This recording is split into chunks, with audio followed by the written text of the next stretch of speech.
오늘 말씀해 보면 1절에 이렇게 나옵니다. 천국은 마치 품꾼을 얻어 포도원에 들여보내려고 이른 아침에 나간 집주인 같으니, 그러니까 천국을 어떤 공간적인 개념으로 이야기하지 않고 천국을 이해하려면 이 포도원의 집주인 같은 눈으로 세상을 봐야 된다. 그러면 천국이 좀 이해될 수 있다. 이렇게 얘기하는 것입니다. 우리는 보통 천국을 죽은 이후에 가는, 그리고 어떤 공간상으로 천국을 상상하지만 하나님이 보시는 천국의 개념은 이 포도원을 바라보고 있는 집주인 같은 눈으로 봐야 된다. 첫 번째, 왜 집주인은 이 일꾼들을 부르실까요? 제가 10가지를 얘기할 건데 굉장히 빠르게 지나갈 거예요. 첫 번째, 왜 집주인은 일꾼들을 부르실까요? 당연히 포도원에 포도가 익었으니까. 제가 10년의 내전 가운데 6년을 살았고 2015년도에 7.8의 대지진을 겪었고 전 세계가 함께 겪는 코로나를 겪었습니다. 그런 시간을 거칠 때마다 나는 대체 하나님을 언제 일할 수 있는 거야? 제가 정탐을 4년이나 다니고 정말 일을 좀 해보려고 할 때 지진이 났거든요. 그러면서 하나님, 저 열심히 노력했잖아요. 이제 좀 하나님이 저를 좀 믿어주실 때가 안 되셨나요? 이런 원망이 들었어요. 그리고 또 할만하니까 코로나가 또 터졌어요. 그 순간마다 언제나 추수철이 될까 이런 고민을 했는데 예수님이 제자들에게 요한복음 4장 35절에 이렇게 얘기합니다. 저 들판을 보면 아직 안 익은 것 같지만 눈을 들어보면 희어져 추수할 때가 되었다. 너희들이 보는 눈과 내가 보는 눈이 다르다. 내가 생각할 때 아직 그 꿈이, 그 열매가 익지 않았다고 생각되지만 하나님은 그곳이 익었다고 판단하실 수 있습니다. 저희는 아직 네팔에 복음화가 되지 않았다고 할 때가 아니라고 생각했는데 그 시간에도 하나님은 추수해야 된다고 계속 말씀하고 계셨어요. 그리고 그런 열매들을 지금 저는 누리고 살고 있습니다. 온 세상이 이 신평력 교회가 있는 이 지역 또 마찬가지로 추수해야 되는 포도원과 같습니다. 익은 열매들이 있고 빨리 가서 열매를 따야 됩니다.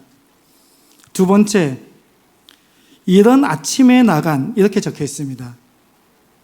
누군가가 가기 전에 먼저 나가서, 일꾼이 있기도 전에 먼저 나가서 일꾼을 찾으려고 하는 집주인. 하나님의 일은 하나님이 먼저 하십니다. 우리가 계획하고 시작했다고 생각하지만 모든 일은 하나님이 먼저 계획하고 계시고 우리가 하나님을 찾은 것이 아니라 하나님이 우리를 찾아서 일꾼으로 불러주신 것입니다. 하나님은 언제든지 우리보다 부지런하시고 열심히 있으십니다. 그래서 사역을 하실 때, 인생을 살아갈 때 어려움이 있을 때마다 기억해야 되는 것은 하나님의 일은 하나님이 시작하시고 하나님이 마치신다. 자, 세 번째, 시도 때도 없이 일꾼을 부르십니다. 왜 시도 때도 없이 일꾼을 부를까요? 우리가 상상하는 것보다 포도원의 포도가 훨씬 많기 때문입니다.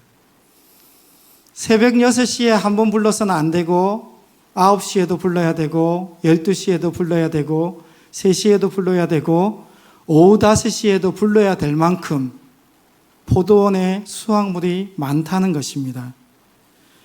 천국은 바로 그런 것입니다.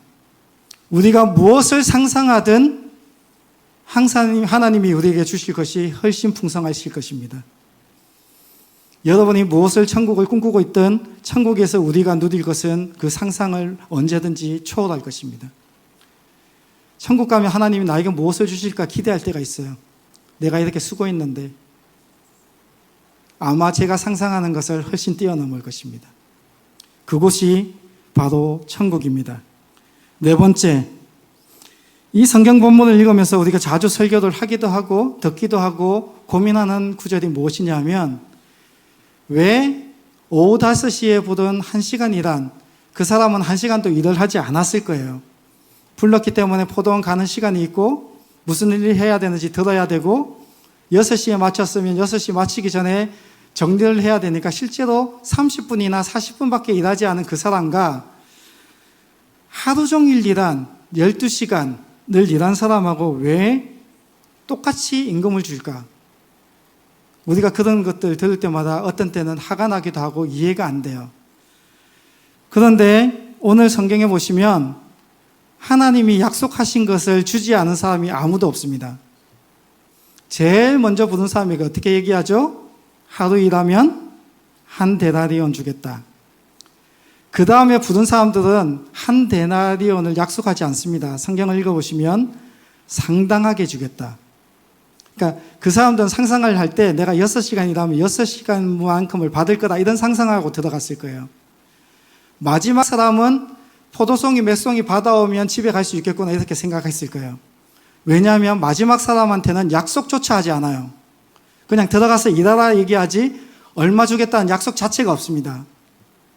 그런데 우리가 무엇을 상상했던 그것보다 더 많이 공평하게 하나님이 모두에게 주십니다. 그래서 하나님은 공평하신 분입니다. 그런데 좀 속상하잖아요. 오랫동안 일하신 분들은. 그런데 여기서 발현되는 것은 공정함입니다. 이 공정함은 무엇이냐면 연약한 자들에게 조금 더 주는 것입니다.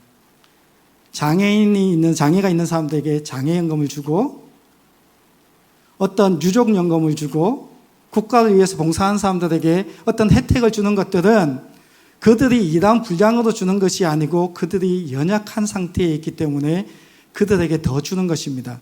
이 설명은 조금 이따 다시 하겠습니다. 어느 누구도 집주인과 약속한 것보다 적게 받은 사람이 없다는 사실을 기억하셔야 됩니다.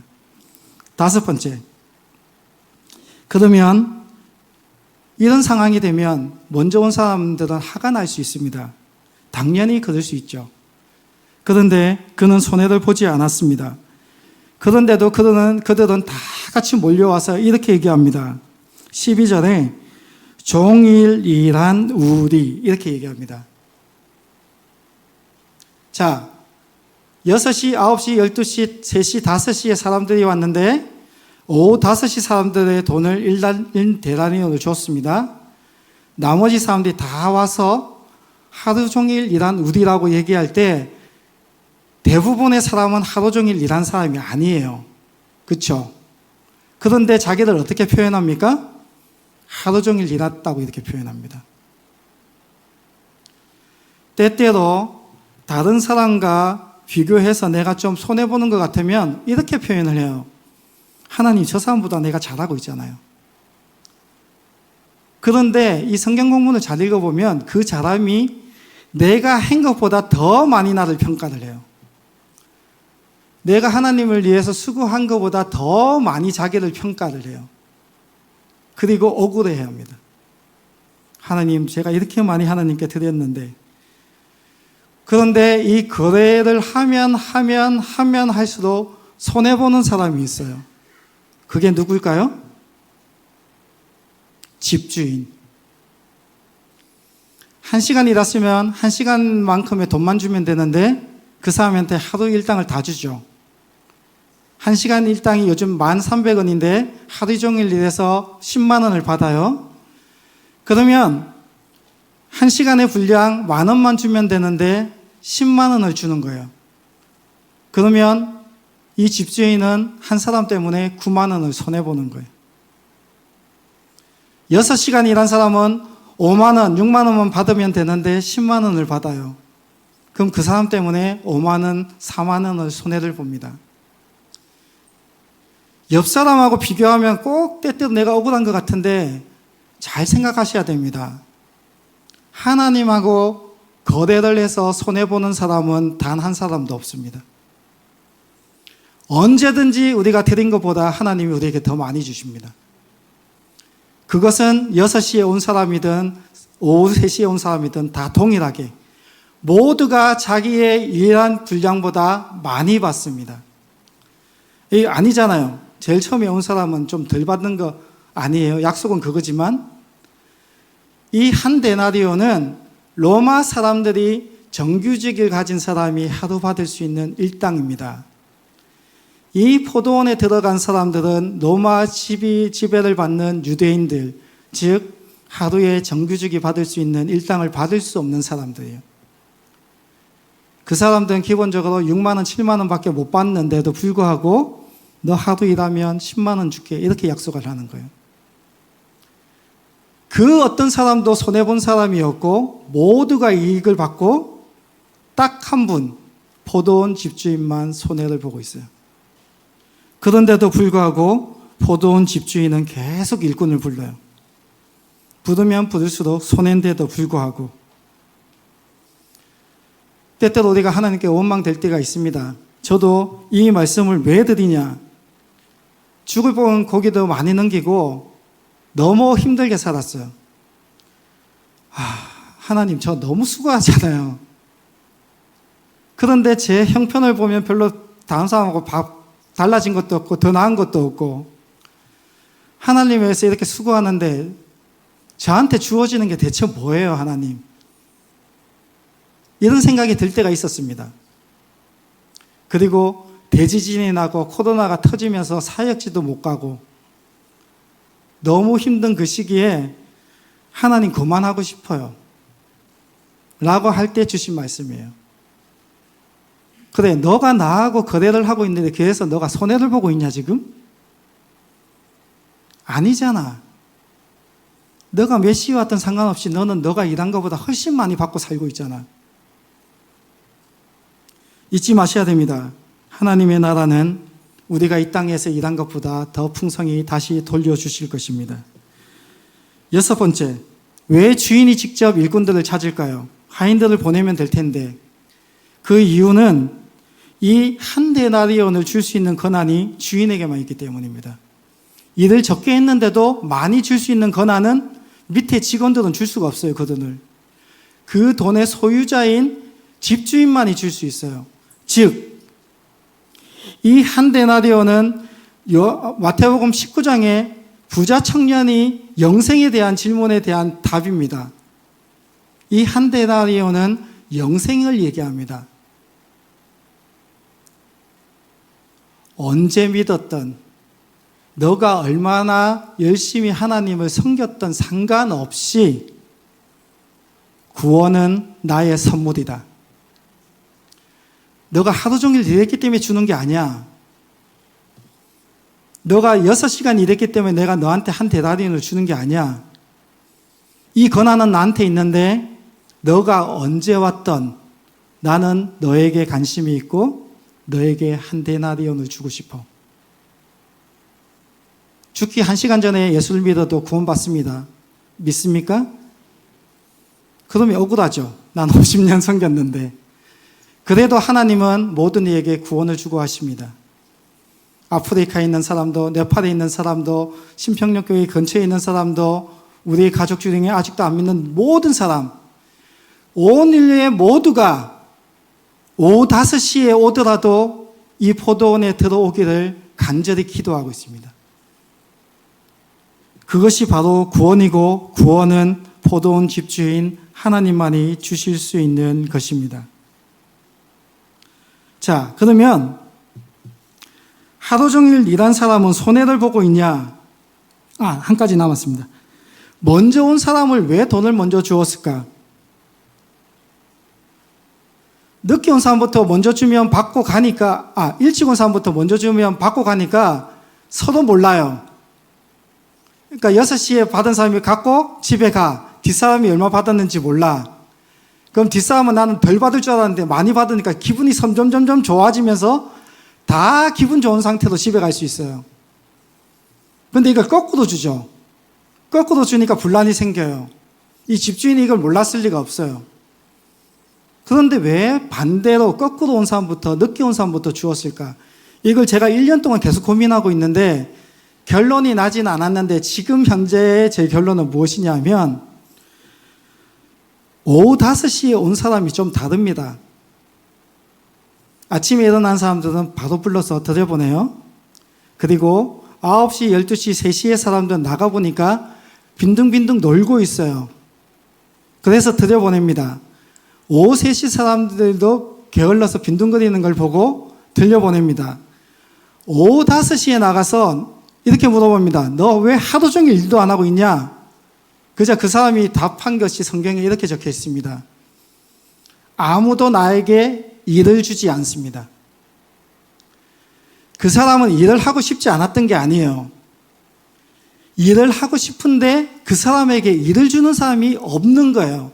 즉, 이 사람에게는 장애가 있든지, 이 사람에게는 선천적인 학벌의 문제가 있든지, 가정사의 어려움이 있든지, 아니면 이 포도원에서 너무 멀어서 이 소식을 듣고 이제 겨우 도착했든지, 여러 가지 상황이 있는 연약한 사람들입니다. 자, 그러면 질문을 드립니다. 답은 마음으로 하시면 됩니다. 아침 일찍 온 사람부터 일 대나리온을 줘서 보내면 어떤 현상이 생길까요? 건강하고 튼튼한 젊은이들이 먼저 시장에 가서 물건을 다 사가지고 집에 갈 겁니다. 그리고 오후 5시에 받은 사람이 시장에 갔을 때는 물건이 하나도 없을 가능성이 있어요. 왜냐하면 빨리 가지도 못하는 데다가 늦게 갔으니. 그러면 어떤 사람은 2시간, 3시간 걸어서 여기 왔을 텐데 손에 한 데나리온은 들고 있는데 집에 도착하면 온 식구가 그날도 또 굶어야 돼요. 그 사람들은 며칠 전부터 굶었을지 모릅니다. 일을 누군가가 주지 않았기 때문에. 그리고 앞으로 며칠 동안 일을 못 구해서 또 굶을 수도 있어요. 집주인의 눈으로 보면 내가 약간 욕을 듣더라도 마지막 온 연약한 사람을 먼저 보내고 싶은 거예요. 그것도 풍성하게 주어서. 주위에 많은 사람들이 은혜를 받고 새신자들이 기도의 응답을 받는 거 가지고 시샘을 하지 마십시오.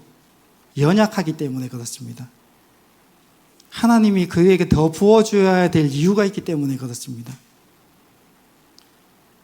그들의 이때까지 목마른 영적인 목마름을 채워주기 위해서 그렇습니다. 그들이 받는 것에 시샘을 하시면 안 돼요. 제 아우가 1살 때 열병이 나서 내성마비에 걸려서 52년째 내성마비 1급 장애인으로 삽니다. 곧 있으면 장애인 연금을 받을 것입니다. 제가 갔던 2년 반의 군대를 제 동생이 가지 않았습니다. 제가 그것이 부럽겠습니까? 쟤는 일도 안 하면서 돈 받아. 나는 힘들게 갔다 온 군대를 2년 반 쟤는 안 가도 돼. 그러니까 나는 제가 부러워. 그의 인생과 제 인생을 바꾸고 싶겠습니까? 그런 생각 안 하시죠? 그렇게 연약한 사람들이 받는 무언가에 대해서 부러워하지 마십시오. 우리는 그거보다 더 많은 것을 이미 많이 받고 있어요. 6시에 나온 사람은 건강하고 그 사람을 깨워줄 가족이 있고 이미 일을 많이 해서 먹을 것이 집에 풍성한데도 또 일을 해서 집에 가져갈 것이 풍성한 사람, 그런 사람이 1시간 일해서 겨우 하루 일당을 받아가는 사람을 시샘하면 안 되는 거예요. 하나님의 시각으로 보면 그래서 나중에 온 자를 먼저 주어서 보내는 것입니다. 연약하기 때문에, 너무 불쌍하기 때문에, 그가 평생 동안 예수님 모르고 살았기 때문에 그에게 더 은혜를 주고 싶어 하시는 것입니다. 자, 9번째. 번호는 안 지났지만 건너뛰었고요. 그래서 우리는 하루 종일 일하는 사람이지만 억울해할 필요가 없습니다. 왜냐하면 하루 종일 일할 수 있다는 것은 하루 종일 일할 만큼의 능력을 하나님이 주셨다는 것입니다. 그래서 그 하루 종일 받은 능력으로 하루 종일 일할 수 있었습니다. 제가 25년 동안 살아오면서 잠깐 지나간 5, 6분의 영상이지만 와, 저런 데를 걸어다녀, 오토바이를 타고 다녀, 이런 생각 드시죠? 예, 그곳을 저는 한 달이고 2달이고 1년이고 2년이고 다녔던 데거든요. 그걸 보면 제가 다니는 데지만 제 스스로도 막 대견스럽고 때때로는 눈물 나고 그렇습니다. 그런데 때때로는 억울해요. 다른 사람은 이렇게까지는 안 하잖아요, 하나님. 이렇게까지 해야 돼요? 집에 있는 가족들 다 놔두고 죽을지도 모르는데 이렇게 몇 달씩 나가 있어야 돼요? 이런 생각이 드는데 저하고 비슷한 생각을 베드로가 했나 봅니다. 우리가 주님을 위해서 모든 것을 버리고 따랐는데 우리에게 주어지는 것이 무엇입니까? 마태복음 19장 27절에 이렇게 물어봅니다. 28절에 예수님이 내가 다시 오면 12보좌에 너희가 앉아서 함께 다스리게 될 것이다. 그리고 29절에 이렇게 적혀 있습니다. 내 이름을 위하여 집이나 형제나 자매나 부모나 자식이나 전토를 벌인 자마다 여러 배를 받고 또 영생을 상속하리라. 영생은 하나님의 권한이기 때문에 모두에게 동등하게 주실 것입니다. 그런데 또 한 가지 약속이 있어요. 나의 이름을 위하여 너희가 포기한 것을 내가 다시 여러 배로 돌려줄 것이다. 그것도 영원토록. 어느 은행회사나 증권회사가 1년에 1억 넣어놓으면 매년 1억씩을 또 주고 원금도 안 사라지고 그것도 죽을 때까지 주는 데가 있습니까? 하나님의 나라는 우리가 무엇을 투자했던 여러 배를 돌 것이고 그것도 영원토록 주겠다고 얘기합니다. 이것처럼 엄청난 복이 있습니까? 포도원 집주인의 관심사는 포도원의 몇 송이를 따는 데 관심이 있는 게 아니에요. 저 사람이 들어와서 한 데나리온을 받아야 될 텐데 내가 손해를 보더라도 모두가 이 포도원에 들어와야 될 텐데 포도원에 일찍 들어오신 여러분 10년, 20년, 30년, 40년, 50년, 60년 주님을 위해서 충성하신 그 시간들 저는 모르지만 하나님은 아십니다. 그리고 더 중요한 것은 여러분이 살아온 그 시간에 하나님과 동행하신 것을 아시잖아요. 그거보다 복된 일이 있습니까? 1시간밖에 일하지 못한 사람은 이 집주인과 만나는 시간이 1시간밖에 없어요. 그런데 새벽부터 온 사람은 어떤 은혜가 있냐면 이 포도원을 전체를 다 아는 은혜와 집주인을 하루 종일 만나는 은혜를 누리고 살았어요. 그게 저한테는 은혜입니다. 저 힘들고 어려웠던 장소마다 저희 아내도 함께 오지 못했고 오늘은 저희 꼬맹이 2명을 데리고 왔는데 큰아이들이 지금 대학생들에서 못 왔어요. 아내나 부모나 자녀들도 올 수 없는 곳에 하나님은 언제나 함께 계셨습니다. 포도원에 오래 계시고 계신 분들 감사하셔야 됩니다. 이렇게 오랜 시간 동안 영생이 확정된 상태로 예수 믿으면 영생이 확정된 상태로 평생 동안 살아가면서 이 은혜를 누리고 사는 것 이거보다 좋은 일이 있습니까? 이 은혜가 여러분에게 가득하기를 바랍니다. 마지막으로 그런데 중요한 것은 우리가 한 가지 착각하고 있다는 것이에요. 이 성경구절에 나오는 오후 5시에 온 사람은 우리 모두를 얘기합니다.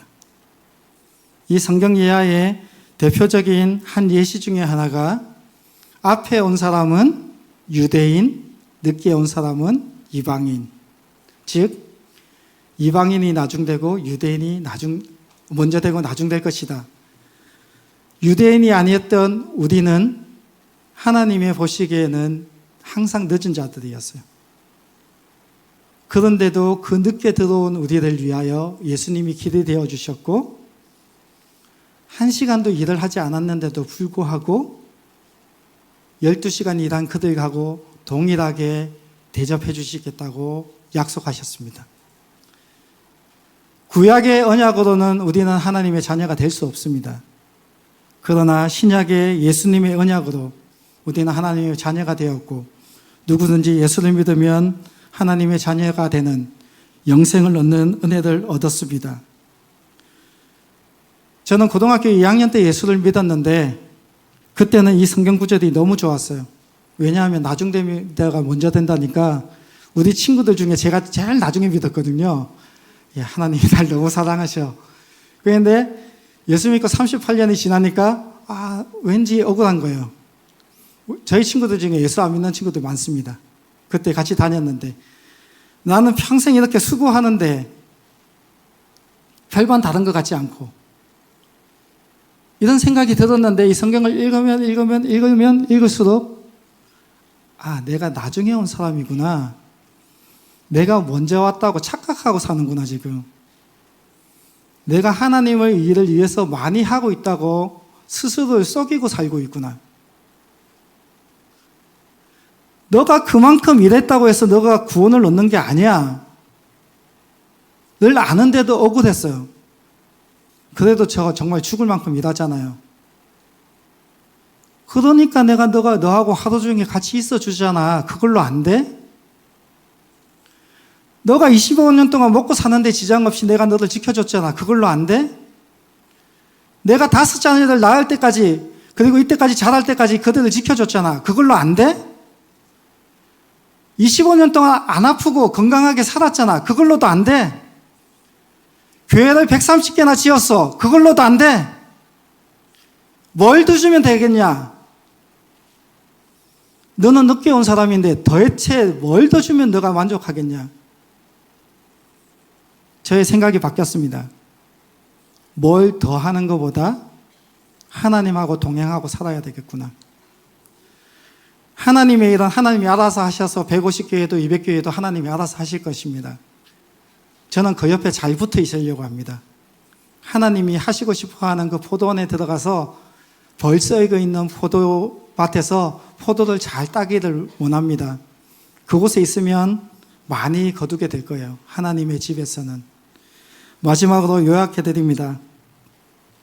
포도원의 시선으로 세상을 바라보면 단 한 곳도 빠지지 않고 포도가 익어 있습니다. 그리고 그 양이 어마어마해서 언제든지 일꾼이 부족합니다. 그 포도원에는 들어가서 몇 시간을 일했던 상관없이 모두에게 공평하게 영생이라는 1데나리온을 받게 될 것입니다. 공정하게, 공평하게. 이 집주인은 포도원에 포도에 관심이 없고 포도원에 들어갈 일꾼에 관심이 있습니다. 여러분들이 하시는 사역에 하나님이 관심이 있는 것이 아니고 그 사역을 하고 있는 여러분에게 하나님이 관심이 있습니다. 하나님 저 올해 이만큼 많이 했잖아요. 그래 잘했어. 하나님 올해 나 아무것도 못했어요. 괜찮아. 그런데 나는 너한테 관심이 있어. 내가 관심이 있는 것은 사역이 아니고 너야 너. 바로 너라니까. 너한테 선물을 주고 싶은 거야. 이 포도원은 주인의 허락이 없이는 들어갈 수 없습니다. 그리고 주인의 허락이 있어서 들어가면 모두가 영생을 받게 됩니다. 때때로 누구는 늦게 들어온 것 같고 일찍 들어온 것 같고 해서 원망이 들기도 하고 비교가 되지만 단 한 사람도 손해보는 곳이 없는 포도원입니다. 그리고 자기가 일한 것보다 넘치도록 주시는 곳입니다. 그것이 바로 어디라고요? 천국입니다.